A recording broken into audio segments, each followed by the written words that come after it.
Hello and welcome to Tabletop Oddity. My name is Jay and today I'm going to be showing you how to very quickly paint a Stormtrooper in a minute. Well, the actual painting doesn't take a minute, the tutorial is going to take a minute, except the intro and the outro, but that will make sense in a minute. So the reason I definitely need to do a slightly longer intro here is because I'm hoping to do this like regularly and I want to sort of explain the plan and the purpose. So I'm going to be using GW paints in the main. And the idea here is not necessarily I'm going to teach you how to paint. I'm not a great painter. This is just sort of to show you some really quick ways of getting some basic results using GW paints, and I'm not going to mix them or anything like that really. I'm going to try and keep them as like quickly and easily out the pot as I can.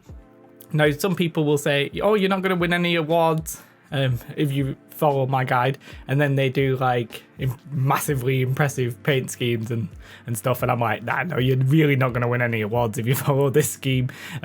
It's really bog standard basic, but it's aimed at the beginners. So what I'm not going to do is every video I'm going to say prime it. Now you might want to prime in different colors. In this case we're doing Stormtroopers, so I'm actually going to prime in white. I'm using the Army Painter Matte White. If you use Corax White from GW, it's got on the grey side of things, so you will have to highlight it up more. But we're going to do some Stormtroopers. It's going to take a minute to explain. The actual painting probably only takes about 20 minutes, not even that, so it's not a real time thing. I'm going to shut up and we're going to actually do it. So we're going to put a clock on the screen and it's going to take 1 minute. Let's go. So we start off with priming with Army Painter Matte White. Then we're going to take GW's Etching Grey and we're going to paint everywhere that we want black with this dark grey. And in my case, that's the rim of the helmet, the eyes, the front dots of the mask, the padding in the shoulders, the elbows, the gloves, and the legs, and the bottom of the feet. And then I'm going to mix Etching Grey or Abaddon Black with Lead Belcher for the gun, but you could just use pure Lead Belcher, that's completely up to you. Then we're going to mix some Lamier Medium with some Nuln Oil, and I do think you need to mix that, otherwise it's too strong. And we're going to pin wash it in on the legs and the arms, so where the raised pointy bits are, we're going to do a little pin wash down the side of that. Then we're going to just use the same mix for the belt, the back, and the whole of the face. And then we're going to use pure Nuln Oil for the weapon. And then finally, we're going to highlight everything back up with the white scar layer paint from GW, all of the raised edges, make it nice and pure white. And that's it, pretty much done. As I said, you are not going to win any awards, and you can sort of just take this and improve it if you want. There's other colours you would need if you're going to do like maybe your commanders, like for the shoulder pad and the belt, the little like pockets for the weapons and stuff like that. Personally, I would use maybe like XV, is it 88 for the shoulder pad, and then maybe just wash that with brown, like Agrag Surshade if you want to, and maybe Rhinox Hide for the padding on the commander. But you know, there's different variations you could do. I didn't necessarily want to go through them all. I just wanted to explain how to get like a really basic Stormtrooper. So in this case, I used 5 colours.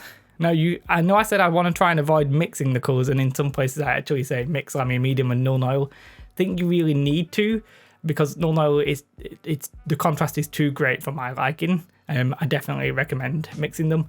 And as for like Lead Belcher, basically metallic paints can be a little bit too metallic, I think. So unless you add like we're trying to water it down, I think, for my taste, and try and darken it even more. So you could just use a dab of Abaddon Black, but I just used the Etching Grey on this example just because I was trying to keep the colours down. But they look fine for like a very quick speed painting job. Hopefully this video shows what I'm actually aiming for. It's just to show you the GW style of colours. Any alternatives will do, but I'm just being like, you know, use a dark grey, use a black wash, use a white, use a dark metallic, and you're done. So, I mean, I have no more to say on the matter. What do you think about this style of video? I'm a little bit apprehensive about it because I'm a little bit worried that people might think I'm actually going to paint it in a minute, which, I mean, I could possibly try, but it would look mental. Hopefully you appreciate that the actual tutorial is a minute. Hopefully that's fine. Yeah, let me know your thoughts. This one's obviously a much longer style video than I probably will do. I'll try and keep them actually short and to the point. I'm just rambling now at the end. If you like this video, do like. If you want to see more, do let me know in the comments or with a like. If you've not already subscribed, then please do. Have a most beautiful day, and goodbye.